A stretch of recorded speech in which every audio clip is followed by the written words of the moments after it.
Hello friends, welcome back to cinema explainer. ഇന്ന് നമ്മൾ 2023 പുറത്തിറങ്ങിയ മൂന്നാം മനിതൻ എന്ന ക്രൈം ത്രില്ലർ സിനിമയെക്കുറിച്ചിട്ടാണ് നോക്കാൻ പോകുന്നത്. ഈ സിനിമയുടെ വൺ ലൈൻ എന്താണെന്ന് വെച്ചാൽ, നാട്ടിൽ അടുത്തടുത്തായി ശരീരഭാഗങ്ങൾ കണ്ടെടുക്കപ്പെടുന്നു. ഇതൊന്ന് ചേർത്ത് നോക്കുമ്പോൾ ഇത് ഒരാളുടേതാണെന്ന് മനസ്സിലാവുന്നുണ്ട്. അതൊരു പുരുഷന്റെ മൃതദേഹമാണെന്ന് പോലീസുകാർ കണ്ടെത്തുന്നു. എന്നാൽ കൊലപാതകം നടത്തിയത് ആരാണെന്ന് അറിയില്ല, കൊല്ലപ്പെട്ടത് ആരാണെന്നും അറിയില്ല. 2 ദിവസം മുമ്പ് തന്റെ ഭർത്താവിനെ ദുരൂഹമായ സാഹചര്യത്തിൽ കാണാതായി എന്ന് പറഞ്ഞ് ഒരു പെൺകുട്ടി പോലീസ് സ്റ്റേഷനിൽ പരാതി നൽകിയിട്ടുണ്ട്. കാണാതായ വ്യക്തി സാധാരണ ഒരാളല്ല, അദ്ദേഹം ഡിപ്പാർട്ട്മെന്റിലെ ഒരു പോലീസ് ഓഫീസറാണ്. ഒരുപക്ഷെ ഈ ശരീരഭാഗങ്ങൾ അദ്ദേഹത്തിൻ്റെതായിരിക്കുമോ എന്ന് പരിശോധിച്ച് നോക്കിയ പോലീസുകാർക്ക് അടുത്തടുത്തായി ഞെട്ടിക്കുന്ന കാര്യങ്ങളാണ് കാത്തിരിക്കുന്നത്. കൊലപാതകം നടത്തിയത് ആരാണ്, കൊല്ലപ്പെട്ടത് ആരാണ്, എന്തുകൊണ്ടാണ് ഈ കൊലപാതകം നടന്നത് എന്നതിനെക്കുറിച്ച് ഡീറ്റെയിൽ ആയി ഈ വീഡിയോയിൽ നോക്കാം. സിനിമയിലേക്ക് കടക്കുന്നതിന് മുമ്പ് ചാനൽ ഇതുവരെ സബ്സ്ക്രൈബ് ചെയ്യാതെയാണ് നിങ്ങൾ വീഡിയോ കാണുന്നതെങ്കിൽ ചാനൽ ഒന്ന് സബ്സ്ക്രൈബ് ചെയ്ത് തൊട്ടടുത്തുള്ള ബെല്ലൈക്കൺ ഒന്ന് അമർത്തിയാൽ ഞങ്ങൾ അപ്ലോഡ് ചെയ്യുന്ന പുതിയ വീഡിയോസ് നിങ്ങളുടെ അരികിലേക്ക് ഉടനെ തന്നെ എത്തുന്നതായിരിക്കും. സോ നമുക്ക് ഒട്ടും സമയം കളയാതെ തന്നെ സിനിമയിലേക്ക് കടക്കാം. സിനിമയുടെ സ്റ്റാർട്ടിംഗ് സീനിൽ ഒരു സ്കൂളാണ് കാണിക്കുന്നത്. ഈ സ്കൂളിൽ പഠിക്കുന്ന ഒരു വിദ്യാർത്ഥി സ്റ്റേറ്റ് ഫസ്റ്റ് ഒക്കെ വാങ്ങി ഈ സ്കൂളിനും സ്കൂളിന് ചുറ്റുമുള്ള നാടിനും അഭിമാനം നേടിക്കൊടുത്തോണ്ടിരിക്കുകയാണ്. ഈ കുട്ടിയുടെ അച്ഛൻ്റെയും അമ്മയുടെയും പേര് ചെല്ലമ്മ രാമർ എന്നാണ്. മീഡിയക്കാർ എല്ലാവരും ഈ കുട്ടിയെയും പാരന്റ്സിനെയും ഇന്റർവ്യൂ ചെയ്യാനായി വന്നിരിക്കുകയാണ്. അപ്പോൾ ചെല്ലമ്മ തന്റെ ഭർത്താവിനെ കാണാനില്ലല്ലോ എന്ന് അന്വേഷിച്ചുകൊണ്ടിരിക്കുമ്പോൾ നമ്മുടെ ചെല്ലമ്മയുടെ ഭർത്താവ് ആ സ്കൂളിലെ ടോയ്ലറ്റിൽ പോയി മദ്യപിച്ചുകൊണ്ടിരിക്കുകയാണ്. പുറത്തു വരുമ്പോൾ ചെല്ലമ്മയ്ക്ക് നല്ല ദേഷ്യം വരുന്നുണ്ട്. നമ്മുടെ മകൻ സ്റ്റേറ്റ് ഫസ്റ്റ് വാങ്ങി ഈ നാടിനും സ്കൂളിനും അഭിമാനം നേടി തന്നിരിക്കുകയാണ്, മീഡിയക്കാരെല്ലാവരും ഇന്റർവ്യൂ ചെയ്യാൻ വന്നിരിക്കുകയാണ്, എന്നാൽ ഈ ഒരു സാഹചര്യത്തിൽ പോലും നിങ്ങൾക്ക് മദ്യം തന്നെയാണല്ലോ പ്രധാനം, അല്ലെങ്കിലും കുടിച്ചേ തീരൂ എന്നൊക്കെ പറയാണ്. വാ പോവാ എന്ന് പറഞ്ഞ് മീഡിയയോട് ഇവർ സംസാരിച്ചുകൊണ്ടിരിക്കുകയാണ്. ഞങ്ങളുടെ മകൻ സ്റ്റേറ്റ് ഫസ്റ്റ് വാങ്ങിയതിൽ ഞങ്ങൾക്ക് വളരെ അഭിമാനമുണ്ട് എന്ന്. ഈ ഒരു ന്യൂസ് ഒരു ഇൻസ്പെക്ടർ വീട്ടിലിരുന്ന് കണ്ടുകൊണ്ടിരിക്കുകയാണ്. ഈ ഇൻസ്പെക്ടർ വളരെ താല്പര്യത്തോടെ ഈ ന്യൂസ് കാണാനുള്ള കാരണം ഈ ദമ്പതികളെ മുൻപ് തന്നെ ഇൻസ്പെക്ടർക്ക് അറിയാം എന്നതാണ്. അതെന്താണ് കഥ എന്ന് തുടക്കം മുതൽ നമ്മളെ കാണിക്കാൻ തുടങ്ങുകയാണ്. ശുചീകരണ തൊഴിലാളികൾ പതിവ് പോലെ അവരുടെ ജോലിക്ക് പോകുമ്പോൾ അവിടെയുള്ള ചവറ്റുകൊട്ടയിൽ ശരീരഭാഗങ്ങൾ കണ്ടെടുക്കപ്പെടുന്നു. ഉടനടി പോലീസിന് വിവരം നൽകാണ്. പോലീസ് അതെന്താണെന്ന് നോക്കുന്നതിന് മുൻപ് തന്നെ മറ്റൊരു സ്ഥലത്ത് നിന്ന് കോൾ വരാണ്. ഒരു കാർഡ്ബോർഡ് പെട്ടിയിൽ ഇനിയും ചില ശരീരഭാഗങ്ങൾ കണ്ടെടുത്തിട്ടുണ്ടെന്ന്. അപ്പോൾ പോലീസുകാർ ഇതിനു പിന്നിൽ ഒരു സൈക്കോ ആയിരിക്കും എന്ന് ചിന്തിക്കുകയാണ്. അതുമാത്രമല്ല, കൊല്ലപ്പെട്ടത് ഒരു വ്യക്തി തന്നെയാണെന്നും പോലീസുകാർ ഉറപ്പുവരുത്തുന്നു. അങ്ങനെ മരിച്ചത് ഒരു പുരുഷനാണെന്നും കണ്ടെത്തുകയാണ്. ഈ കേസ് അന്വേഷിക്കുന്ന പോലീസ് ഓഫീസർ സ്നേഹം കൊണ്ട് എല്ലാത്തിനെയും കീഴടക്കാൻ കഴിയും എന്ന് വിശ്വസിക്കുന്ന ഒരാളാണ്. ഇദ്ദേഹത്തിന്റെ സ്റ്റേഷനിൽ തന്നെ അൻപ് എന്ന പേരുള്ള ഒരു പോലീസ് ഓഫീസർ ജോലി ചെയ്യുന്നുണ്ട്. പേരിൽ മാത്രമേ സ്നേഹമുള്ളൂ, എന്നാൽ നീ സംസാരിക്കുന്ന വാക്കുകളിൽ സ്നേഹമില്ല, നിന്റെ ഭാര്യയോട് സംസാരിക്കുമ്പോൾ വളരെ സ്നേഹത്തോടെ സംസാരിക്കണം എന്നൊക്കെ അഡ്വൈസ് ചെയ്തുകൊണ്ടിരിക്കുകയാണ്. അപ്പോഴാണ് ഈ കേസിൽ ഒരു കാര്യം അറിയാൻ കഴിയുന്നത്. 2 ദിവസം മുമ്പ് ഒരു പെൺകുട്ടി തന്റെ ഭർത്താവിനെ കാണാനില്ലെന്ന് പറഞ്ഞ് പോലീസ് സ്റ്റേഷനിൽ കംപ്ലൈന്റ് നൽകിയിട്ടുണ്ട്. ആ പെൺകുട്ടിയുടെ പേര് രമ്യ എന്നാണ്. അവരൊരു ഡോക്ടറാണ്. അതുമാത്രമല്ല, അവരുടെ ഭർത്താവ് ഒരു പോലീസ് ഓഫീസറാണ്. പേര് കാന്തരാജ്. ഇപ്പോൾ നമ്മുടെ ഇൻസ്പെക്ടർ നേരിട്ട് തന്നെ രമ്യയെ ചോദ്യം ചെയ്യാനായി വീട്ടിലേക്ക് പോവാണ്. ശരിക്കും രമ്യ തന്റെ ഭർത്താവിനെ കാണാനില്ലെന്ന് പറഞ്ഞ് പോലീസ് സ്റ്റേഷനിൽ കംപ്ലൈന്റ് നൽകിയിരുന്നു. ഇപ്പോഴാണെങ്കിൽ ഒരു പുരുഷന്റെ മൃതദേഹം കണ്ടെടുത്തിട്ടുണ്ട്. എന്നാൽ ആ പുരുഷൻ ആരാണെന്ന് തിരിച്ചറിയാൻ കഴിഞ്ഞിട്ടില്ല. ഒരുപക്ഷെ കാണാതായ ഭർത്താവിന്റെ ശരീരഭാഗങ്ങൾ തന്നെയാണോ നമുക്ക് കിട്ടിയിരിക്കുന്നത് എന്ന് ഇൻസ്പെക്ടർ ചിന്തിക്കുകയാണ്. ഇൻസ്പെക്ടർ രമ്യയുടെ അടുത്ത് നിന്ന് ബേസിക് ഡീറ്റെയിൽസ് എല്ലാം വാങ്ങുന്നുണ്ട്. ഭർത്താവിനെ എപ്പോഴാണ് കാണാതായത്, എപ്പോഴാണ് കംപ്ലൈന്റ് നൽകിയത് എന്നൊക്കെ. അതുമാത്രമല്ല, നിങ്ങളുടെ ഭർത്താവിന് ശത്രുക്കൾ ആരെങ്കിലും ഉണ്ടോ എന്ന് ചോദിക്കുമ്പോൾ ശത്രുക്കളായിട്ട് വലുതായി ആരുമില്ല, എന്നാൽ ഞങ്ങളുടെ വീട്ടിൽ ചെല്ലമ്മ എന്ന പേരുള്ളവൾ ജോലി ചെയ്തിരുന്നു. അവരുടെ ഭർത്താവിന്റെ പേര് രാമർ. അയാൾ എപ്പോൾ നോക്കിയാലും കുടിച്ചു നടക്കുകയായിരിക്കും. ഒരു ദിവസം ഞാനും എന്റെ ഭർത്താവും പുറത്തു പോകാമെന്ന് പറഞ്ഞിറങ്ങുമ്പോൾ ഞങ്ങളെ വഴിയിൽ തടഞ്ഞ് മദ്യലഹരിയിൽ പ്രശ്നം ഉണ്ടാക്കിയിരുന്നു. ഞങ്ങളുടെ വീട്ടിൽ ജോലി ചെയ്യുന്ന ചെല്ലമ്മയ്ക്കും എന്റെ ഭർത്താവിനും തമ്മിൽ ബന്ധമുണ്ടെന്നും അതുകൊണ്ട് അവരുടെ കുടുംബത്തിൽ സമാധാനം ഇല്ലെന്നും പറഞ്ഞ് പ്രശ്നം ഉണ്ടാക്കിക്കൊണ്ടേയിരിക്കുകയായിരുന്നു. എന്റെ ഭർത്താവിനെ വെറുതെ വിടില്ല എന്നൊക്കെ ഭീഷണിപ്പെടുത്തിയിരുന്നു. അയാൾ ബോധമില്ലാതെയാണ് പെരുമാറുന്നത് എന്ന് കരുതി ഞങ്ങൾ അതത്ര കാര്യമാക്കാതെ അവിടെ നിന്ന് പോയി. എന്നാൽ അതിനുശേഷമാണ് എന്റെ ഭർത്താവിനെ ദുരൂഹമായ സാഹചര്യത്തിൽ കാണാതായത് എന്ന കാര്യം രമ്യ പറയാണ്. ഇപ്പോൾ ഇൻസ്പെക്ടർ ചോദിക്കുന്നുണ്ട്, ശരി, നിങ്ങളുടെ ഭർത്താവിന്റെ എന്തെങ്കിലും അടയാളങ്ങൾ പറയാൻ കഴിയുമോ എന്ന്. എന്റെ ഭർത്താവിന്റെ നെഞ്ചിൽ ലക്ഷ്മി എന്ന് പറഞ്ഞ അമ്മയുടെ പേര് പച്ച കുത്തിയിട്ടുണ്ടാവും എന്ന ആ ഇൻഫർമേഷൻ രമ്യ പറയാണ്. ഉടനെ ഇൻസ്പെക്ടർ ഫോറൻസിക് ഡിപ്പാർട്ട്മെന്റിലേക്ക് വിളിച്ച് ഈ വിവരം പറയുന്നു. ആ ഡെഡ് ബോഡി ആരുടേതാണെന്ന് കൺഫേം ചെയ്യാനുള്ള ഒരു ലീഡ് ഇതാണ് എന്ന് പറഞ്ഞ് ആ ഇൻഫർമേഷൻ പാസ് ചെയ്യുകയാണ്. പിന്നെ രമ്യയുടെ വീട്ടിൽ ജോലി ചെയ്യുന്ന ചെല്ലമ്മയുടെ ഭർത്താവ് രാമറിന് സംശയമുണ്ടെന്ന് പറഞ്ഞിരുന്നല്ലോ. ഈ രാമർ എവിടെയുണ്ടെന്ന് നോക്കി പിടിച്ചുകൊണ്ടുവരാൻ പറയാണ്. വൈൻ ഷോപ്പിൽ നിന്നും പൊക്കി സ്റ്റേഷനിൽ കൊണ്ടുവരികയാണ്. അയാൾ നോക്കുമ്പോൾ മദ്യലഹരിയിൽ എന്തൊക്കെയോ പൊലമ്പിക്കൊണ്ടിരിക്കുകയാണ്. അയാളെ ചോദ്യം ചെയ്തോ എന്ന് ഇൻസ്പെക്ടർ ചോദിക്കുമ്പോൾ, എന്ത് ചോദ്യം ചെയ്യാനാണ് സാർ, അവൻ ഫുൾ ബോധമില്ലാതിരിക്കുകയാണല്ലോ എന്ന് പറയാണ്. അവൻ മദ്യലഹരിയിലാണെന്ന് കരുതി അലക്ഷ്യമായി വിടാൻ പാടില്ല. ഒരാൾ മദ്യപിച്ചിരിക്കുമ്പോഴാണ് പല സത്യങ്ങളും തുറന്നു പറയുന്നത്, അതും മറച്ചു വെക്കാതെ. അതുകൊണ്ട് ഈ സിറ്റുവേഷൻ ഉപയോഗിക്കണം. അവനെ കൂട്ടിക്കൊണ്ടുവരാൻ പറഞ്ഞ് ചോദ്യം ചെയ്യാൻ തുടങ്ങുന്നു. ഈ രാമർ പോലീസിനെയോ ഇൻസ്പെക്ടറെയോ കണ്ട് ഒട്ടും ഭയപ്പെടുന്നില്ല. രമ്യയോട് എന്താണോ പറഞ്ഞത് അത് തന്നെയാണ് ഇൻസ്പെക്ടറോടും പറയുന്നത്. തന്റെ ഭാര്യ ചെല്ലമ്മയ്ക്കും രമ്യയുടെ ഭർത്താവ് കാന്തരാജനും ബന്ധമുണ്ടെന്ന് പറയാണ്. അതുകൊണ്ടാണ് തന്റെ കുടുംബം തന്നെ നശിച്ചു പോയതെന്നും പറയുന്നു. നിന്റെ കഥ എന്താണെന്ന് ചോദിക്കുമ്പോൾ അപ്പോഴാണ് രാമർ തന്റെ കഥ പറയാൻ തുടങ്ങുന്നത്. രാമർ ആദ്യകാലങ്ങളിൽ ഒരു ടൈലറായി വർക്ക് ചെയ്യായിരുന്നു. വീട്ടുകാർ പെണ്ണ് കണ്ട് കല്യാണം കഴിപ്പിക്കാമെന്ന് തീരുമാനിച്ചിരിക്കുകയായിരുന്നു. പെണ്ണ് കാണാൻ പോകുന്നതിന് മുമ്പ് ഇയാളോട് കുറച്ച് സ്വീറ്റ്സ് വാങ്ങിയിട്ട് വരാൻ പറഞ്ഞിരുന്നു. പെണ്ണ് കാണാൻ പോകുമ്പോൾ എന്ത് സ്വീറ്റാണ് കൊണ്ടുപോകേണ്ടത് എന്ന് ഇയാൾക്ക് അറിയില്ലായിരുന്നു. അതുകൊണ്ട് സ്വീറ്റ് കടയിൽ ജോലി ചെയ്യുന്ന പെൺകുട്ടിയോട് പോയിട്ട് ഒരു പെൺകുട്ടി ഇംപ്രസ് ചെയ്യണമെങ്കിൽ എന്ത് സ്വീറ്റാണ് വാങ്ങിക്കൊണ്ടുപോയി കൊടുക്കേണ്ടത് എന്ന് ചോദിക്കുകയാണ്. ആ കടയിൽ ജോലി ചെയ്യുന്ന പെൺകുട്ടി പറയാണ്, അത് പ്രായത്തെ ആശ്രയിച്ചിരിക്കും. കോളേജിൽ പഠിക്കുന്ന കുട്ടിയാണെങ്കിൽ ചോക്ലേറ്റ് വാങ്ങിക്കൊടുക്കാം. വിവാഹം കഴിഞ്ഞ് നിങ്ങളുടെ ഭാര്യയാണെങ്കിൽ മുല്ലപ്പൂവോ അൽവയോ അതുപോലുള്ളവ വാങ്ങിക്കൊടുക്കാം. അല്ലെങ്കിൽ അവർക്ക് ഇഷ്ടമുള്ളത് വാങ്ങിക്കൊടുക്കാം എന്ന് പറയാണ്. അല്ല, പെണ്ണ് കാണാൻ പോവാണ്, അതിനെന്താണ് കൊണ്ടുപോകേണ്ടത് എന്ന് ചോദിക്കുമ്പോൾ അവർ കളിയാക്കുന്ന രീതിയിൽ മിക്സ്ചറും ബൂന്തിയും വാങ്ങിക്കൊണ്ടുപോയി കൊടുക്കാൻ പറയാണ്. അവർ കളിയാക്കിയതാണെന്ന് പോലും അറിയാതെ രാമർ അതും വാങ്ങി പെണ്ണ് കാണാനായി പോവാണ്. അവിടെ എല്ലാവരും കളിയാക്കുന്നുണ്ട്. പെണ്ണ് കാണാൻ വരുമ്പോൾ ഇങ്ങനെ മിക്സ്ചറും ബൂന്തിയും ആണോ കൊണ്ടുവരണേ എന്ന്. അവസാനം പെൺകുട്ടിയുടെ കയ്യിൽ കാപ്പിയൊക്കെ കൊടുത്തു വിടുന്നുണ്ട്. പെൺകുട്ടിയെ കണ്ടതും ഇയാൾ ഭയങ്കരമായി ഞെട്ടുന്നു. ഈ സ്വീറ്റ്സ് കടയിൽ ജോലി ചെയ്തിരുന്ന അതേ പെൺകുട്ടിയെ തന്നെയാണ് ഇയാൾ പെണ്ണ് കാണാനും വന്നിരിക്കുന്നത്. ആ പെൺകുട്ടിക്കും തോന്നി, കുഴപ്പമില്ല, മനുഷ്യൻ വളരെ ഇന്നസെന്റ് ആണ്, പറഞ്ഞത് അതുപോലെ തന്നെ ചെയ്തു വെച്ചിട്ടുണ്ടല്ലോ എന്ന് കരുതി റിജക്ട് ചെയ്യാതെ രാമറിനെ സ്വീകരിച്ചു. ഇവർ രണ്ടുപേർക്കും വീട്ടുകാരുടെ സാന്നിധ്യത്തിൽ നല്ല രീതിയിൽ കല്യാണം നടക്കുന്നു. രണ്ടുപേരും സ്നേഹിക്കാനും തുടങ്ങുകയാണ്. ഇവരുടെ സ്നേഹത്തിന്റെ ഫലമായി ഒരു ആൺകുട്ടി ജനിക്കുകയാണ്. ആ ആൺകുട്ടിയെ നല്ല രീതിയിൽ വളർത്താൻ തുടങ്ങുന്നു. മുടിയെടുക്കുന്നു, കാതുകുത്തുന്നു, വളരെ സന്തോഷത്തോടെയാണ് ഇരിക്കുന്നത്. ആരോഗ്യ പ്രശ്നങ്ങളൊക്കെ വരുമ്പോൾ ഒരാൾ മറ്റൊരാളെ വളരെ ശ്രദ്ധയോടെ നോക്കുന്നു. ഒരു ഹോട്ടലിൽ പോവുകയാണെങ്കിൽ ഇവർ രണ്ടുപേരും സന്തോഷമായിട്ട് ഭക്ഷണം കഴിക്കുന്നത് കണ്ട് പണക്കാരായ കുടുംബങ്ങൾ വരെ അസൂയപ്പെടും. കാരണം ആ പണക്കാരുടെ കയ്യിൽ എല്ലാം ഉണ്ടാവും, പക്ഷേ സ്നേഹം ഉണ്ടാവില്ല. ഈ ഭാഗത്ത് രാമറിന്റെ കയ്യിൽ വലിയ പണമൊന്നുമില്ല, എന്നാൽ സ്നേഹത്തിന് ഒട്ടും കുറവില്ലാത്ത ഒരു ജീവിതം അവർ ജീവിക്കാൻ തുടങ്ങുന്നു. നാട്ടുകാരൊക്കെ ഇവരെ കണ്ട് അസൂയപ്പെടുന്ന ലെവലിലാണ് കാര്യങ്ങൾ. ആരുടെ കണ്ണു പറ്റിയെന്തോ ഇവരുടെ കുടുംബത്തിൽ പ്രശ്നങ്ങൾ വരാൻ തുടങ്ങുകയാണ്. ആരോഗ്യ പ്രശ്നങ്ങൾ കാരണം ഒത്തിരി പണം ചെലവാകുന്നു. ആ പ്രശ്നം പരിഹരിച്ചാലും ആ പണമൊക്കെ കടമായിട്ടാണ് വാങ്ങിയിരുന്നത്. ആ കടം വീട്ടാൻ കഴിയാത്തൊരു സാഹചര്യം വരികയാണ്. അതുകൊണ്ട് ഞാൻ തിരുപ്പൂരിൽ പോയി ഒരു കമ്പനിയിൽ ജോലി ചെയ്ത് പണം സമ്പാദിച്ച് അയക്കാം, കടമെല്ലാം വീട്ടിയിട്ട് സമാധാനമായിട്ട് ജീവിക്കാം എന്ന് തീരുമാനിക്കുന്നു. അങ്ങനെ രാമർ തിരുപ്പൂരിൽ ഒരു കമ്പനിയിൽ പോയി ജോലി ചെയ്യുന്നു.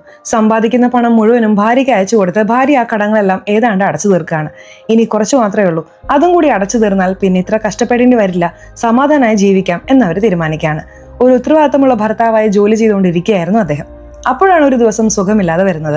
അവിടെ ജോലി ചെയ്യുന്ന ഒരാൾ ഈ സമയം മദ്യപിച്ചാൽ ശരിയാവെന്ന് പറഞ്ഞ് മദ്യപിക്കാൻ പഠിപ്പിക്കുന്നു. ഒരു ദിവസം മാത്രമല്ലേ എന്ന് കരുതി ഇയാളും കുടിക്കുന്നു. അതിനുശേഷം ഫ്രീ ആയി കിട്ടുന്നുണ്ടല്ലോ എന്ന് കരുതി വീണ്ടും കുടിക്കുന്നു. പിന്നീട് കുടിക്കാതെ ഉറങ്ങാൻ കഴിയില്ല എന്ന അവസ്ഥയിലേക്ക് ഇയാൾ മാറുന്നു. ഉത്തരവാദിത്തമുള്ള ഭർത്താവായിരുന്ന രാമർ അങ്ങനെ മോശപ്പെട്ട ഒരു ഭർത്താവായി മാറാൻ തുടങ്ങുന്നു. സമ്പാദിക്കുന്നു, ആ പണം കൊണ്ടുപോയി കുടിക്കുന്നു. പിന്നെ സമ്പാദിക്കുന്നത് നിർത്തി ഈ നാട്ടിലേക്ക് തന്നെ വരികയാണ്. ഭാര്യയുമായ പ്രശ്നം, വീട്ടിലെപ്പോഴും വഴക്ക്. ഈ മദ്യപാനം കാരണം ഇവരുടെ കുടുംബജീവിതത്തിൽ ഒട്ടും സന്തോഷമില്ലാതെ പോവാണ്. ഒരു ദിവസം രാമർ ഭാര്യയെ ശാരീരിക ബന്ധത്തിനായി സമീപിക്കുമ്പോൾ ഈ ചെല്ലമ്മ ഭയങ്കരമായ ചീത്ത പറയാണ്. നിനക്കെന്നെ മാനസികമായും ശാരീരികമായും സന്തോഷിപ്പിക്കാൻ കഴിയില്ല എന്നൊക്കെ പറഞ്ഞ് ചീത്ത പറയുന്നു. ആ വാക്ക് കേട്ടപ്പോൾ രാമർ വളരെ അപ്സെറ്റ് ആവുന്നുണ്ട്. ഇയാൾ കല്യാണം കഴിഞ്ഞ സമയത്ത് വളരെ സന്തോഷത്തിലായിരുന്നു. ഭാര്യയും ഇയാളുടെ അടുത്ത് വളരെ ഹാപ്പി ആയിരുന്നു. അപ്പൊ അതുപോലെ ഇയാൾ കുടിച്ച് വീട്ടിലേക്ക് വരുമ്പോൾ ഇയാൾക്കൊരു ഞെട്ടൽ കാത്തിരിക്കുന്നുണ്ടായിരുന്നു. ഇയാളുടെ ഭാര്യ ആരോടോ വീഡിയോ കോളിൽ സംസാരിച്ചുകൊണ്ടിരിക്കുകയായിരുന്നു, അതും തെറ്റായ രീതിയിൽ. അത് കണ്ട് തകർന്നുപോയ രാമർ വീടിന് പുറത്തു വന്ന് കരയാൻ തുടങ്ങുന്നു. അപ്പോഴാണ് ഒരു കാര്യം ആലോചിക്കുന്നത്. ഇടയ്ക്ക് വെച്ച് രാമറിനോട് ഭാര്യ പറഞ്ഞിരുന്നു, മുൻപത്തെ പോലെയൊന്നും നിങ്ങൾക്ക് എന്നെ സന്തോഷിപ്പിക്കാൻ കഴിയുന്നില്ല എന്ന്. ഇപ്പോൾ രാമർ എന്താണ് ചിന്തിക്കുന്നതെന്ന് വെച്ചാൽ, ഇയാൾക്ക് ഭാര്യയെ സന്തോഷിപ്പിക്കാൻ കഴിയാത്തതുകൊണ്ട് അവൾ വേറെ ആരുടെയോ കുടുംബത്തിലാണെന്ന്. അതാരാണെന്ന് കണ്ടുപിടിക്കണമെന്ന് അയാൾ വിചാരിക്കുകയാണ്. ആ വ്യക്തി വേറെ ആരുമല്ല, ഈ പോലീസ് ഓഫീസറായ കാന്തരാജാണ്. ഇയാൾ കുടിച്ചു വന്ന് കിടന്നാൽ എപ്പോഴും ഉറങ്ങിപ്പോവും. എന്നാൽ അന്ന് അയാൾ ഉറങ്ങിയില്ല. അന്ന് രാത്രി ഇവർ രണ്ടുപേരും ഫോണിൽ അങ്ങനെ സംസാരിക്കുന്ന കേട്ട് ഇയാൾ ഭയങ്കരമായി കരയാൻ തുടങ്ങുന്നു. ആ ഒരു നിരാശയിലാണ് ഈ കാന്തരാജന്റെ ഭാര്യ രമ്യയോട് ഞാൻ അങ്ങനെ സംസാരിച്ചത് എന്ന് പറയുന്നു. ഇപ്പോൾ ഇൻസ്പെക്ടർ രാമറിനോട് ചോദിക്കുന്നുണ്ട്, ഓക്കെ, ഇതൊക്കെ മനസ്സിൽ വെച്ചുകൊണ്ട് ഈ കാന്തരാജനെ നീയാണോ കൊലപ്പെടുത്തിയത് എന്ന്. അതിനയാൾ മരിച്ചോ? ആള് മരിച്ചു എന്ന കാര്യം നിങ്ങൾ പറഞ്ഞിട്ടാണ് സാർ ഞാൻ തന്നെ അറിയുന്നത്. എനിക്കും ഈ സംഭവത്തിനും യാതൊരു ബന്ധവുമില്ല.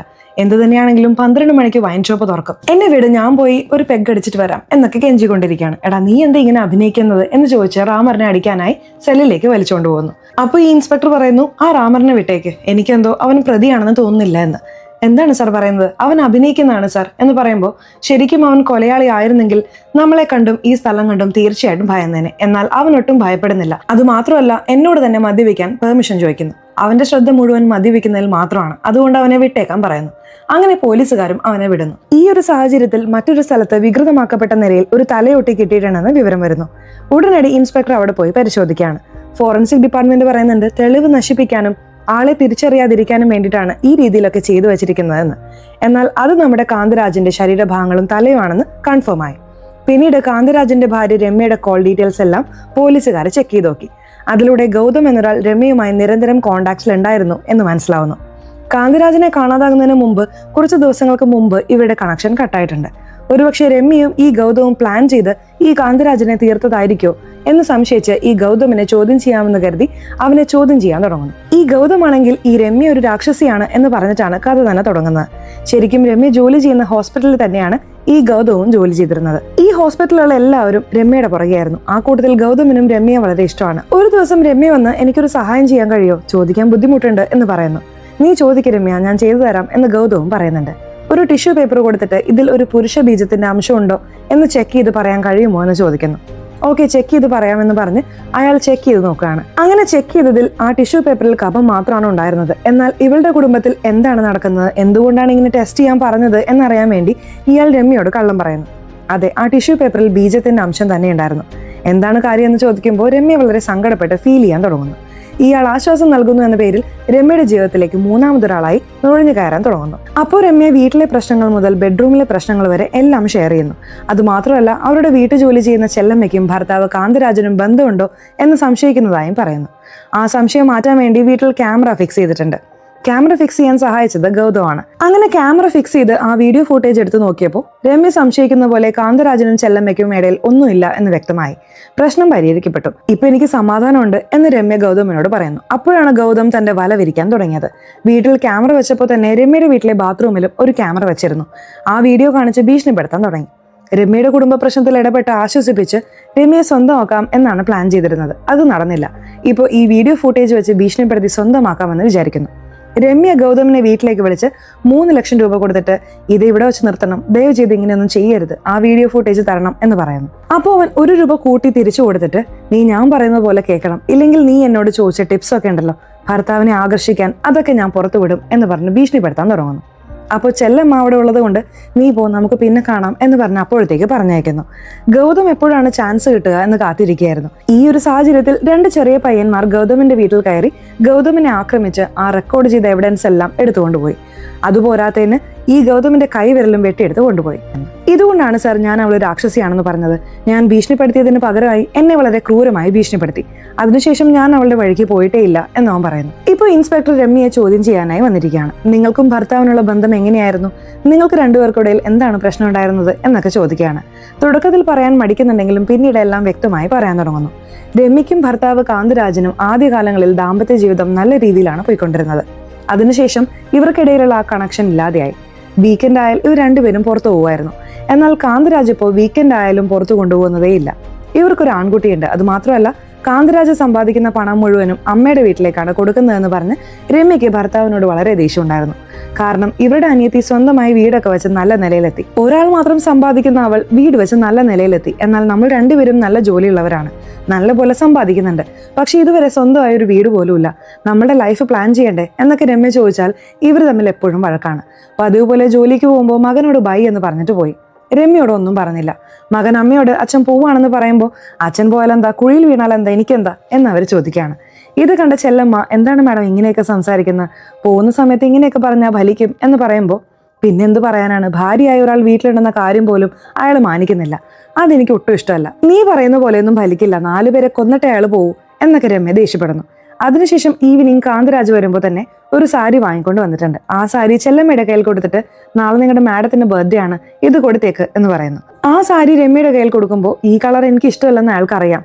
അറിഞ്ഞുകൂട്ടി വേണമെന്ന് വെച്ച് തന്നെ എന്നെ ദേഷ്യം പിടിപ്പിക്കാനാണ് വാങ്ങി നൽകിയിരിക്കുന്നത്. എനിക്കിത് വേണ്ട എന്ന് പറഞ്ഞ റൂമിലേക്ക് പോകുന്നു. അപ്പോഴും രമ്യയ്ക്കും കാന്തിരാജിനും ഇടയിൽ വഴക്കാണ്. ചെല്ലമ്മയാണ് ഇവർക്കിടയിൽ നിന്ന് 2 പേരെയും ഉപദേശിക്കുന്നത്.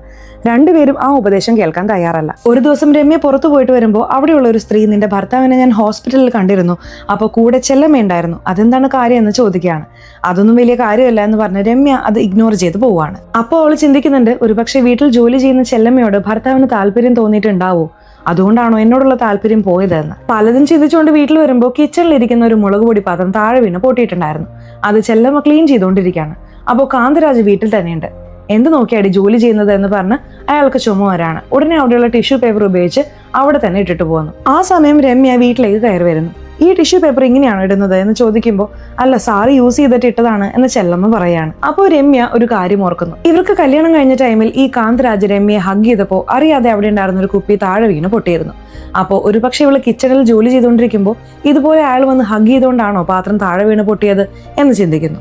അതുമാത്രമല്ല ഇവർ രണ്ടുപേരും ശാരീരിക ബന്ധത്തിൽ ഏർപ്പെടുമ്പോൾ പോലും ഇയാൾ ടിഷ്യൂ പേപ്പർ ഉപയോഗിക്കുന്ന ശീലമുണ്ട്. ഒരു പക്ഷേ ആ ടിഷ്യൂ പേപ്പർ അവിടെ കിടക്കാൻ കാരണം ഇവർ രണ്ടുപേരും ബന്ധപ്പെട്ടുകൊണ്ടാണോ എന്നൊരുപാട് സംശയങ്ങൾ രമ്യയ്ക്ക് ഭർത്താവിന്റെ മേലുണ്ടാവുന്നു. അതുകൊണ്ടാണ് ആ ടിഷ്യൂ പേപ്പർ എടുത്തുകൊണ്ട് പോയി ഗൗതമിന് കൊടുത്ത് ടെസ്റ്റ് ചെയ്തത്. അതിൽ ഗൗതം ഇടയിൽ കയറി കളിക്കാൻ തുടങ്ങി. ആ വീഡിയോ ഫുട്ടേജ് നോക്കുമ്പോൾ ഇവർ തമ്മിൽ യാതൊരു ബന്ധവുമില്ല എന്ന് വ്യക്തമായി. അതുകൊണ്ട് വെറുതെ സംശയിച്ചല്ലോ എന്ന് കരുതി അങ്ങനെ കുറ്റബോധം തോന്നി ഇനി മുതൽ ചെല്ലമ്മയോട് ജോലിക്ക് വരണ്ട എന്ന് പറഞ്ഞ് അവരെ ജോലിയിൽ നിന്ന് പിരിച്ചുവിട്ടു. ഈ ഒരു സാഹചര്യത്തിലാണ് ഗൗതം ഇടയിൽ കയറി ഈ വീഡിയോ ഫുട്ടേജ് കാണിച്ച് ഭീഷണിപ്പെടുത്താൻ തുടങ്ങിയത്. അതിനുശേഷമാണ് ഞാൻ ചെല്ലമ്മയെ ജോലിയിൽ നിന്ന് മാറ്റിയത്. എന്റെ ഭർത്താവിനെയും ദുരൂഹമായ സാഹചര്യത്തിൽ കാണാതായി. എന്നെ ശല്യപ്പെടുത്തിക്കൊണ്ടിരുന്ന ഗൗതം ശല്യം ചെയ്യുന്നത് നിർത്തി എന്ന് പറയുന്നു. അപ്പോൾ നിങ്ങളാണോ ആ 2 പയ്യന്മാർക്ക് പണം കൊടുത്ത് ഗൗതമിന്റെ വിരൽ വെട്ടിയത് എന്ന് ചോദിക്കുമ്പോൾ എനിക്കും ഇതിനും യാതൊരു ബന്ധവുമില്ല എന്ന് രമ്യ പറയാണ്. ഇപ്പോൾ മരിച്ചുപോയ കാന്തരാജിന്റെ മൊബൈൽ ഫോൺ കിട്ടിയിട്ടുണ്ട്. ആ മൊബൈൽ വൈൻ ഷോപ്പിൽ ജോലി ചെയ്യുന്ന ഒരു പയ്യനാണ് ഉപയോഗിക്കുന്നത്. ആ പയ്യനെ ചോദ്യം ചെയ്തപ്പോൾ എന്റെ അടുത്ത് ഒരാൾ വിറ്റതാണ്, അവനിൽ നിന്നാണ് ഞാൻ വാങ്ങിയത് എന്ന് അവൻ പറയുന്നു. ആരാണ് അവനെന്ന് നോക്കുമ്പോൾ അത് വേറെ ആരുമല്ല, അത് നമ്മുടെ ചെല്ലമ്മയുടെ ഭർത്താവ് രാമറാണ്. രാമറിനെ പിടിച്ചുകൊണ്ട് വന്ന് സെല്ലിലിട്ട് ചോദ്യം ചെയ്തപ്പോൾ ഈ മൊബൈൽ എന്റെ ഭാര്യയാണ് ഉപയോഗിച്ചിരുന്നത് എന്ന് രാമർ പറയുന്നു. ചെല്ലമ്മയെ കൊണ്ടുവന്ന് ഇൻവെസ്റ്റിഗേഷൻ ചെയ്തപ്പോൾ പല ഞെട്ടിക്കുന്ന സത്യങ്ങളും പുറത്തു വരാണ്. സത്യത്തിൽ നമ്മൾ വിചാരിക്കുന്നത് ഈ രാമർ മദ്യപാനത്തിന് അടിമയായതുകൊണ്ട് സ്വന്തം ഭാര്യയെക്കുറിച്ച് വായിൽ വന്നതൊക്കെ നുണ പറയാണ്, പുലമ്പുകയാണ് എന്നൊക്കെയല്ലേ. എന്നാൽ ചെല്ലമ്മ തന്നെ ഇവിടെ സത്യം സമ്മതിച്ചിരിക്കുകയാണ്. ചെല്ലമ്മയ്ക്കും കാന്തരാജിനും ഇടയിൽ ബന്ധമുണ്ടായിരുന്നുവെന്ന്. എന്നു മുതലാണ് ഈ ബന്ധം ഉണ്ടായതെന്ന് ചോദിക്കുമ്പോൾ സത്യത്തിൽ ഈ ചെല്ലമ്മയെ രമ്യ ജോലിയിൽ നിന്നും പിരിച്ചുവിട്ടല്ലോ. അപ്പോൾ കാന്തരാജ് അമ്പലത്തിൽ വെച്ച് ചെല്ലമ്മയെ മീറ്റ് ചെയ്തു. അപ്പോൾ സാധാരണ പോലെ സംസാരിച്ചിരുന്നു. അതിനുശേഷം രമ്യ വീഡിയോ മാറ്ററിൽ ഗൗതമിന്റെ അടുത്ത് ലോക്കായിരിക്കുകയാണെന്ന കാര്യം കാന്തരാജിന് മനസ്സിലായി. ഒരുപക്ഷെ രമ്യ തന്നെ ചതിക്കുകയാണോ എന്ന് വിചാരിച്ച് കാന്തരാജ് ചെല്ലമ്മയെ ഫോൺ വിളിച്ച് കരയുകയും സങ്കടപ്പെടുകയും ചെയ്യുന്നു. അപ്പോൾ ചെല്ലമ്മ കാന്തരാജിന് ആശ്വാസം നൽകി. പിന്നീട് ഇവർ ഇടയ്ക്കിടെ സംസാരിക്കാൻ തുടങ്ങി. ഇവർക്കിടയിൽ ഒരു കണക്ഷൻ ഉണ്ടായി. കാന്തരാജ് ചെല്ലമ്മയുടെ സാമ്പത്തിക ആവശ്യങ്ങൾക്ക് ഒരുപാട് പണം കൊടുത്ത് സഹായിച്ചിരുന്നു. ഒരു ഭാഗത്ത് ചെല്ലമ്മയുടെ ഭർത്താവ് കുടിച്ചു വന്ന് ടോർച്ചർ ചെയ്തുകൊണ്ടിരിക്കുകയാണ്. മറുഭാഗത്ത് കാന്തരാജ് ചെല്ലമ്മയോട് വളരെ സ്നേഹത്തോടെ പെരുമാറുന്നു. അതുകൊണ്ട് ചെല്ലമ്മ കാന്തരാജിന്റെ പക്ഷത്തേക്ക് ചായാൻ തുടങ്ങി. ഈ സാഹചര്യത്തിൽ ആ ഗൗതം എന്നെ 2 പയ്യന്മാർ വന്ന് വിരൽ വെട്ടിയിട്ട് പോയി എന്ന് പറഞ്ഞില്ലേ സാർ, ആ പയ്യന്മാർ ഇവിടെ തന്നെയാണുള്ളത്, ഉടനെ വന്നാൽ പിടിക്കാം എന്ന് വിവരം നൽകുന്നു. ഉടനടി ആ 2 പേരെയും അറസ്റ്റ് ചെയ്തുകൊണ്ടുവന്ന് ചോദ്യം ചെയ്യുമ്പോൾ അവരാദ്യം ഒന്നും പറയുന്നില്ല. ഇവരോട് സ്നേഹത്തോടെ ചോദിക്കണം, ഭക്ഷണമൊക്കെ വാങ്ങിക്കൊടുക്കുക എന്ന് പറഞ്ഞ് ചോദ്യം ചെയ്യാൻ തുടങ്ങുകയാണ്. അതേസമയം ഈ 2 പയ്യന്മാരും ചെല്ലമ്മയുമായി ഫോൺ കോൺടാക്റ്റിൽ ഉണ്ടായിരുന്നു എന്ന കാര്യവും പോലീസുകാർ കണ്ടെത്തുന്നു. ആദ്യം ഈ ഗൗതമിന്റെ വീട്ടിലേക്ക് നിങ്ങളെ 2 പേരെയും പറഞ്ഞു വിട്ടത് ആരാണ് എന്ന് ചോദിക്കുമ്പോൾ അവർ 2 പേരും പറയാണ്, ഈ കാന്തരാജാണ് ഈ കാര്യം ചെയ്യാൻ പറഞ്ഞത്, ഞങ്ങളും അത് ചെയ്തു. പക്ഷെ അതിനുശേഷം പണം ചോദിച്ചപ്പോൾ അയാൾ പണം തരില്ല എന്ന് പറഞ്ഞ് തോക്ക് കാണിച്ച് ഭീഷണിപ്പെടുത്താൻ തുടങ്ങി. അതുകൊണ്ട് ഞങ്ങൾക്ക് 2 പേർക്കും ഈ കാന്തരാജിനോട് നല്ല ദേഷ്യം ഉണ്ടായിരുന്നു. അന്ന് ഞങ്ങൾ ഫുൾ ബോധമില്ലാതെയായിരുന്നു. കാന്തരാജിനെ കണ്ടു, ഞങ്ങൾ തന്നെയാണ് അയാളെ കൊന്നത് എന്നിവർ 2 പേരും സത്യം സമ്മതിക്കുന്നു. ഈ കാര്യം ഇൻസ്പെക്ടറോട് പറഞ്ഞപ്പോൾ അല്ലല്ല, ഇവരെന്തോ വേണമെന്ന് വെച്ച് പറയുന്നത് പോലെ തോന്നുന്നു, എന്തോ ഒരു പ്രശ്നമുണ്ട്, കുറച്ചുകൂടി ഡീറ്റെയിൽ ആയി ഇൻവെസ്റ്റിഗേഷൻ ചെയ്യ് എന്ന് പറയാണ്. ചെല്ലമ്മയെ നിങ്ങൾക്ക് എങ്ങനെ അറിയാം എന്നിവർ 2 പേരോടും ചോദ്യം ചോദിക്കുമ്പോൾ ഇവർ 2 പേരും പറയുന്നുണ്ട്, സത്യത്തിൽ ഇതിൽ ഒരാൾക്ക് ഒരു പ്രശ്നം ഉണ്ടായിരുന്നു, അതായത് മെഡിക്കൽ പ്രോബ്ലം. അവന് ഉടനടി ഓപ്പറേഷൻ ചെയ്യണം, എന്നാൽ ഓപ്പറേഷൻ ചെയ്യാൻ ബന്ധുക്കൾ ആരെങ്കിലും കൂടെ ഉണ്ടെങ്കിലേ ചെയ്യൂ എന്നവർ പറയുന്നു. അപ്പോൾ ആരും ഇല്ലെന്ന് പറഞ്ഞ് അവൻ വിഷമിച്ചുകൊണ്ടിരിക്കുമ്പോൾ അവിടെ ചെക്കപ്പിനായി വന്ന ചെല്ലമ്മ, നിനക്ക് ചേച്ചിയായിട്ട് ഞാനുണ്ട്, നീ ഓപ്പറേഷൻ ചെയ്തോ എന്ന് പറയുമ്പോൾ അവൻ ശരിയെന്ന് പറയാണ്. അവൻ ഓപ്പറേഷൻ കഴിയുന്നവരെ ചെല്ലമ്മ കൂടെ തന്നെ ഉണ്ടായിരുന്നു. അതിനുശേഷം ഇവർ 2 പേരും ചെല്ലമ്മയോട് സ്വന്തം ചേച്ചിയെ പോലെ തന്നെ പെരുമാറാൻ തുടങ്ങിയതായി ഇവർ പറയുന്നു. കാന്തരാജിന് ഒരു അൺനോൺ നമ്പറിൽ നിന്നും കോൾ വന്നിരുന്നു. ആ നമ്പർ ട്രാക്ക് ചെയ്ത് നോക്കിയപ്പോൾ ആ നമ്പറിന്റെ ഉടമ 3 മാസം മുമ്പ് മരിച്ചുപോയി. എന്നാൽ 1 മാസം മുൻപാണ് അയാളുടെ പേരിൽ സിം കാർഡ് എടുത്തിരിക്കുന്നത്. അപ്പോൾ ഇത് ഫേക്ക് ആണെന്ന് പോലീസുകാർ കണ്ടെത്തുകയാണ്. ഈ ഫേക്ക് അഡ്രസ്സ് കൊടുത്ത് ഈ നമ്പർ ആരാണ് വാങ്ങിയത് എന്ന് ആ കടക്കാരനോട് ചോദിക്കുമ്പോൾ ഒരു റൗഡി പയ്യനാണ് വാങ്ങിയത് എന്ന് അവൻ സത്യം സമ്മതിക്കുന്നു. ആ റൗഡി പയ്യനെ സ്റ്റേഷനിലേക്ക് കൊണ്ടുവന്ന് ചോദ്യം ചെയ്യുമ്പോൾ അവനും കാന്തരാജിന്റെ കൊലപാതകവും തമ്മിൽ യാതൊരു ബന്ധവുമില്ല എന്ന് അവൻ പറയുന്നു. അതുമാത്രമല്ല, ഈ 2 ചെറിയ പയ്യന്മാർ ലോക്കപ്പിലുണ്ടല്ലോ, അവരെ വെച്ച് തുടക്കത്തിൽ ജോലി ചെയ്യിപ്പിച്ചുകൊണ്ടിരുന്നത് ഈ റൗഡി പയ്യൻ തന്നെയാണെന്നും അറിയാൻ കഴിയുന്നു. ഇതുവരെ കിട്ടിയ ഇൻഫർമേഷൻ വെച്ച് ഇൻസ്പെക്ടർ ഒരു തീരുമാനത്തിലേക്ക് വരികയാണ്. ഈ ചെല്ലമ്മയ്ക്ക് നമ്മുടെ ഈ പയ്യന്മാരുടെ കൂടെയും കാന്തരാജിന്റെ അടുത്തും കണക്ഷൻ ഉണ്ടായിരുന്നു. കാന്തരാജിന് ചെല്ലമ്മ തനിക്ക് മാത്രമുള്ളതാണെന്ന് തോന്നിയിരിക്കാം, ഈ പയ്യന്മാർക്ക് അവർ തങ്ങൾക്ക് മാത്രമുള്ളതാണെന്നും തോന്നിയിരിക്കാം. ഇതിനിടയിൽ ഇവർക്കുള്ളിൽ പ്രശ്നം വന്നിട്ടുണ്ടാവും. ആ പ്രശ്നം കാരണമായിരിക്കാം ചെല്ലമ്മ ഈ 2 പയ്യന്മാരെയും പറഞ്ഞുവിട്ട് കാന്തരാജിന്റെ കഥ കഴിപ്പിച്ചത്. ഇതിനെല്ലാം കാരണം ഈ ചെല്ലമ്മയുടെ ശാരീരിക ആവശ്യങ്ങളാണ് എന്ന് ഇൻസ്പെക്ടർ പറയാണ്. ചെല്ലമ്മ അത് നിഷേധിക്കുകയാണ്. ചെല്ലമ്മ ഈ കാന്തരാജിന്റെ അടുത്തേക്ക് പോകാൻ കാരണം തന്നെ രാമറിന്റെ മദ്യപാനമാണ്. ഒരു ഭർത്താവ് കുടിക്കുന്നുണ്ടെങ്കിൽ അവൻ പണം മാത്രമല്ല കുടിക്കുന്നത്, ഭാര്യയുടെ സന്തോഷം കൂടിയാണ് കുടിക്കുന്നത് എന്ന് ആർക്കും മനസ്സിലാവുന്നില്ല എന്ന് പറഞ്ഞ് ചെല്ലമ്മ കഥ പറയാൻ തുടങ്ങുന്നു. ഒരു വശത്ത് റാമറിൽ നിന്ന് ടോർച്ചർ മാത്രം ലഭിക്കുന്നു. കാന്തരാജിൽ നിന്ന് സന്തോഷം ലഭിക്കുന്നു. അതുകൊണ്ട് കാന്തരാജിനൊപ്പം നടക്കാൻ തുടങ്ങുകയാണ്. ഈ കാര്യം രാമറിന് മനസ്സിലാവുന്നുണ്ട്. ചെല്ലമ്മ പറയുന്നുണ്ട്, നീ മദ്യപാനം നിർത്ത്, ഞാൻ എല്ലാം ഉപേക്ഷിച്ചിട്ട് പഴയതുപോലെ രണ്ടുപേർക്കും സന്തോഷമായി ജീവിക്കാമെന്ന്. എന്നാൽ രാമർ മദ്യപാനം നിർത്തിയില്ല. ചെല്ലമ്മ തുടർന്നും കാന്തരാജുമായി കോണ്ടാക്റ്റിൽ തന്നെയായിരുന്നു. ഒരു ദിവസം ചെല്ലമ്മയും കാന്തരാജും വീടിനുള്ളിൽ ഇരിക്കുമ്പോൾ ഇയാൾ വന്ന് വീട് പൂട്ടി നാട്ടുകാരെല്ലാവരോടും പറഞ്ഞ് ഇവരുടെ മാനം കെടുത്തി. അതിനുശേഷം ഇവരുടെ മാനം മുഴുവൻ പോയി. നാട്ടുകാരൊക്കെ പഞ്ചായത്ത് കൂടിയിട്ടും രാമർ കൂടി നിർത്തിയില്ല. ചെല്ലമ്മ കാന്തരാജുമായിട്ടുള്ള റിലേഷൻഷിപ്പ് കട്ട് ചെയ്തതുമില്ല. കാന്തരാജിനെ സംബന്ധിച്ച് കാന്തരാജിന്റെ ഭാര്യ അയാൾക്ക് ഒട്ടും ഇഷ്ടമല്ലായിരുന്നു. എപ്പോൾ നോക്കിയാലും വഴക്കിട്ടുകൊണ്ടിരിക്കുന്നു. അതേസമയം ചെല്ലമ്മയോട് കാന്തരാജിന് പ്രണയം തോന്നി. ചെല്ലമ്മയ്ക്കും കാന്തരാജിനോട് പ്രണയം തോന്നി. എങ്ങനെയായാലും നമ്മൾ രണ്ടുപേരും ചേർന്നിരിക്കുന്നത് നിന്റെ ഭർത്താവും സമ്മതിക്കില്ല, എന്റെ ഭാര്യയും സമ്മതിക്കില്ല. അതുകൊണ്ട് നമുക്ക് രണ്ടുപേർക്കും ഒളിച്ചോടാം എന്ന് രണ്ടുപേരും കൂടി തീരുമാനിക്കുന്നു. രാത്രി ചെല്ലമ്മ തന്റെ മകന് ഉറക്ക ഗുളിക കൊടുത്തിട്ട് രാമറിനും നല്ലപോലെ മദ്യം വാങ്ങിക്കൊടുത്ത് ബോധമില്ലാതെ കിടത്തിയിട്ട് ഈ കാന്തരാജിന്റെ കൂടെ ഒളിച്ചോടാൻ പ്ലാൻ ചെയ്തു. കാന്തരാജ് ഞാൻ വന്നുകൊണ്ടിരിക്കുകയാണ്, റെഡി ആയിരിക്കുക എന്ന് പറയാണ്. അയാൾ വരുന്നത് വരെ യൂട്യൂബ് കാണാമെന്ന് കരുതി യൂട്യൂബിൽ ഒരു ക്രൈം ത്രില്ലർ വീഡിയോ കാണുകയാണ്. അതായത് ഈ ചെല്ലമ്മ ഈ രണ്ടു പയ്യന്മാർക്കും ഹെൽപ്പ് ചെയ്തില്ലേ, ആ രണ്ടു പയ്യന്മാർ എന്തിനാണ് ജയിലിൽ പോയത്, അവരുടെ ജീവിതം എന്തുകൊണ്ടാണ് ഇങ്ങനെ മാറിയത് എന്നതിനെ കുറിച്ചുള്ള വീഡിയോ. ആ വീഡിയോ കണ്ട ചെല്ലമ്മയ്ക്ക് ഭയങ്കര ഞെട്ടലുണ്ടായി. സത്യത്തിൽ ആ രണ്ടു പയ്യന്മാരും ഇങ്ങനെ ചുറ്റി നടക്കുന്നതിന് കാരണം തന്നെ ആ പയ്യന്മാരുടെ അമ്മമാരാണ്. ആ രണ്ടു പയ്യന്മാരുടെ അമ്മമാർ അവരുടെ സ്വാർത്ഥതയ്ക്കായി തെറ്റായ വഴി തെരഞ്ഞെടുത്തു. അത് സ്കൂളിൽ പഠിച്ചുകൊണ്ടിരിക്കുന്ന ആ രണ്ടു കുട്ടികളുടെയും ജീവിതത്തെ ബാധിച്ചു. അതുകൊണ്ട് ആ രണ്ടു കുട്ടികളും റൗഡിയുടെ കൂടെ പോയി ചേർന്നു. ആ റൗഡി ഈ രണ്ടു കുട്ടികളെയും നന്നായി ഉപയോഗിച്ചു. അതായത് കൊലപാതകങ്ങൾക്ക് ഉപയോഗിക്കുന്നത്, നിയമവിരുദ്ധ പ്രവർത്തനങ്ങൾക്ക് ഉപയോഗിക്കുന്നത് എന്നിങ്ങനെ. ഈ ഒരു സാഹചര്യത്തിലാണ് അവൻ ഓപ്പറേഷൻ ചെയ്യണമെന്ന് പറഞ്ഞ് ആരും ഇല്ലാതായപ്പോൾ നമ്മുടെ ചെല്ലമ്മ, ഞാൻ നിന്റെ ചേച്ചിയായിട്ട് സൈൻ ചെയ്യാം, നീ ഓപ്പറേഷൻ ചെയ്തോ എന്ന് പറഞ്ഞ് ഹെൽപ്പ് ചെയ്തത്. അന്നു മുതൽ ചേച്ചി ചേച്ചി എന്ന് പറഞ്ഞവർ രണ്ടുപേരും നമ്മുടെ ചെല്ലമ്മയുടെ മേൽ ജീവൻ തന്നെ വെച്ചിരിക്കുകയായിരുന്നു. അപ്പോൾ മൊത്തത്തിൽ ഇവർ രണ്ടുപേരും തെറ്റായ വഴി തിരഞ്ഞെടുക്കാൻ കാരണം അവരുടെ അമ്മമാരാണ്. അവരുടെ അമ്മമാര് കറക്റ്റ് ആയിരുന്നെങ്കിൽ ഈ രണ്ടു പയ്യന്മാരും സമൂഹത്തിൽ നല്ല കുട്ടികളായിരുന്നേനെ, ക്രിമിനൽസ് ആയിരിക്കുമായിരുന്നില്ല. കറക്റ്റ് അല്ലേ? അപ്പൊ ചെല്ലമ്മ ഈ സീൻ ആലോചിച്ച് നോക്കുന്നു. ഇപ്പോൾ ഞാൻ മകനെ വിട്ടിട്ട് ഒളിച്ചോടി പോയാൽ എന്റെ മകന്റെ അവസ്ഥ എന്താവും? ഈ പയ്യന്മാർ എങ്ങനെയാണോ ക്രൈം ചെയ്ത് ചുറ്റി നടക്കുന്നത്, അതുപോലെ തന്നെ നമ്മുടെ മകനും ക്രൈം ചെയ്ത് നടക്കേണ്ടി വരും. അച്ഛനും ശരിയല്ല, അമ്മയും ശരിയല്ലെങ്കിൽ അവന്റെ ഫ്യൂച്ചർ എന്താകും എന്ന് കരുതി ഉടനെ ഈ പ്ലാൻ ഡ്രോപ്പ് ചെയ്യണം എന്ന് ചെല്ലമ്മ തീരുമാനിക്കുന്നു. അപ്പോൾ വീട്ടിലേക്ക് വന്ന കാന്തരാജനോട്, ഞാൻ ഇതുവരെ തെറ്റ് ചെയ്തു, ആ തെറ്റ് ഞാൻ മനസ്സിലാക്കി, ഇനിമേൽ നമ്മൾ തമ്മിൽ യാതൊരു ബന്ധവുമില്ല, നിങ്ങൾ പോയി നിങ്ങളുടെ ജീവിതം നോക്ക്, ഞാൻ കഷ്ടമോ നഷ്ടമോ എൻ്റെ ഭർത്താവിനെയും കുട്ടിയെയും നോക്കി ഇവിടെ തന്നെ നിന്നോളാം എന്ന് പറഞ്ഞിട്ടും കാന്തരാജ് കേൾക്കുന്നില്ല. അതിനുശേഷം കാന്തരാജ് അവന്റെ തനി നിറം കാണിക്കാൻ തുടങ്ങി. നമ്മുടെ ചെല്ലമ്മയെ കെട്ടിയിട്ട് ഭീഷണിപ്പെടുത്താനൊക്കെ തുടങ്ങി. അപ്പോൾ കെട്ടഴിച്ചു വന്ന ചെല്ലമ്മ കാന്തരാജിൽ നിന്നും രക്ഷപ്പെടാൻ വേണ്ടി കുക്കറിന്റെ അടപ്പെടുത്ത് അറ്റാക്ക് ചെയ്തു. ആ അടപ്പിലുള്ള മൂർച്ചയുള്ള ഭാഗം തട്ടി സ്പോട്ടിൽ തന്നെ കാന്തരാജിന്റെ കഥ കഴിയുന്നു. അവിടെ ഇരുന്ന് ചെല്ലമ്മ കരയാൻ തുടങ്ങാണ്. ആ സമയത്താണ് ഈ രണ്ട് ചെറിയ പയ്യന്മാർ വീട്ടിലേക്ക് വരുന്നതും അവരോട് ഈ നടന്ന കാര്യങ്ങളെല്ലാം ഷെയർ ചെയ്തതും. അറിയാതെ തെറ്റായ വഴി തിരഞ്ഞെടുത്തു, അതുകൊണ്ട് ജീവിതം ഇങ്ങനെയൊക്കെ ആയി, ശരിയായ ഒരു ജീവിതം ജീവിക്കണമെന്ന് വിചാരിക്കുമ്പോൾ ഇങ്ങനൊരു സംഭവം നടന്നു. എന്റെ മകന്റെ ഭാവി ഓർത്തിട്ട് എനിക്ക് വളരെ വിഷമമുണ്ട് എന്ന് പറയുമ്പോൾ, ഇതിനെന്തിനാ കരയണേ, ആർക്കൊക്കെയോ വേണ്ടി എന്തൊക്കെയോ ചെയ്തിട്ടുണ്ട്, ചേച്ചിക്ക് വേണ്ടി ഇതെങ്കിലും ചെയ്യാതിരിക്കോ എന്ന് പറഞ്ഞ കാന്തരാജന്റെ ഡെഡ് ബോഡി ഇവർ രണ്ടുപേരുമാണ് ഡിസ്പോസ് ചെയ്തത്. ആ കൊലപാതക കുറ്റം ഇവർ രണ്ടുപേരും ഏറ്റെടുത്തു. ഇപ്പോൾ ചെല്ലമ്മ പുറത്തുണ്ട്. ഇതാണ് സത്യത്തിൽ നടന്ന കാര്യം, എല്ലാ തെറ്റും തിരുത്തി നോർമലായ ഒരു ജീവിതം ജീവിക്കണം എന്ന് ഞാൻ ആഗ്രഹിച്ചു, പക്ഷെ അതിനുള്ളിൽ ഇങ്ങനെ ഒരു സംഭവം നടന്നുപോയി. ഇപ്പോൾ എല്ലാ സത്യവും പറയുന്നു, നിങ്ങൾ എന്ത് ശിക്ഷ തന്നാലും ഏറ്റുവാങ്ങാൻ ഞാൻ തയ്യാറാണ് എന്ന് ചെല്ലമ്മ പറയാണ്. അപ്പോൾ ഇൻസ്പെക്ടർ പറയാണ്, നീ നിന്റെ മകന്റെ ഫ്യൂച്ചറിന് വേണ്ടിയിട്ടല്ലേ ഇതൊക്കെ ചെയ്തത്, നീ ഇപ്പോൾ ജയിലിൽ പോയാലും വീണ്ടും നിന്റെ മകന്റെ ഫ്യൂച്ചറിനെ തന്നെയാണ് അത് ബാധിക്കുക, നീ തെറ്റ് മനസ്സിലാക്കിയല്ലോ, അത് വലിയ കാര്യമാണ്, നീ തന്ന മൊഴി ഞാൻ ഡിലീറ്റ് ചെയ്യുകയാണ്, നീ പുറത്തുപോയി നിന്റെ മകന്റെ ഭാവി നോക്ക് എന്ന് ഈ ഇൻസ്പെക്ടർ പറയാണ്. അത് മാത്രമല്ല, ഈ കൊലപാതക കേസിൽ ആ രണ്ടു പയ്യന്മാർ ഞങ്ങൾ സമ്മതിക്കുന്നു എന്ന് പറഞ്ഞതുകൊണ്ട് അവർ ജയിലിലാണ്. ചെല്ലമ്മ പറഞ്ഞതുപോലെ തന്നെ തന്റെ മകനെ നല്ലപോലെ നോക്കി സ്റ്റേറ്റ് ഫസ്റ്റ് വാങ്ങിപ്പിക്കുകയും ചെയ്തു. അതിനുശേഷം ജയിലിൽ പോയി ആ രണ്ടു പയ്യന്മാരെ കാണുമ്പോൾ ആ രണ്ടു പയ്യന്മാര്, എന്തിനാ നിങ്ങളുടെ മകനെ ഇങ്ങോട്ടേക്ക് കൂട്ടിക്കൊണ്ടുവന്നത്, അവൻ പഠിക്കുന്ന കുട്ടിയാണ്, അവൻ വേറെ സ്ഥലങ്ങളാണ് കാണേണ്ടത്, ഈ സ്ഥലങ്ങളൊന്നും കാണാൻ പാടില്ല എന്ന് പറയുന്നു. ശരി, വേഗം പുറത്തു പാടാ, നിങ്ങൾക്ക് വേണ്ടി ഞാൻ കാത്തിരിക്കുകയാണ് എന്ന് പറഞ്ഞ് ചെല്ലമ്മ മകനെയും കൂട്ടി അവിടെ നിന്ന് പോകുന്നു. ഇതോടെ ഈ സിനിമ അവസാനിക്കുന്നു. സോ സിനിമ എങ്ങനെയുണ്ടായിരുന്നു, ഇഷ്ടപ്പെട്ടോ? സിനിമയെക്കുറിച്ചിട്ടുള്ള നിങ്ങളുടെ അഭിപ്രായങ്ങൾ തീർച്ചയായിട്ടും കമന്റ് ബോക്സിൽ രേഖപ്പെടുത്തണേ. അതുപോലെ ചാനൽ ഇതുവരെ സബ്സ്ക്രൈബ് ചെയ്തിട്ടില്ലെങ്കിൽ ചാനൽ ഒന്ന് സബ്സ്ക്രൈബ് ചെയ്ത് ഈ വീഡിയോ ഇഷ്ടപ്പെട്ടാൽ തീർച്ചയായിട്ടും ഒരു ലൈക്ക് കൂടി തരാൻ മറക്കല്ലേ. സോ ഇനി അടുത്തൊരു വീഡിയോയിൽ കാണുന്നതുവരെ ബൈ.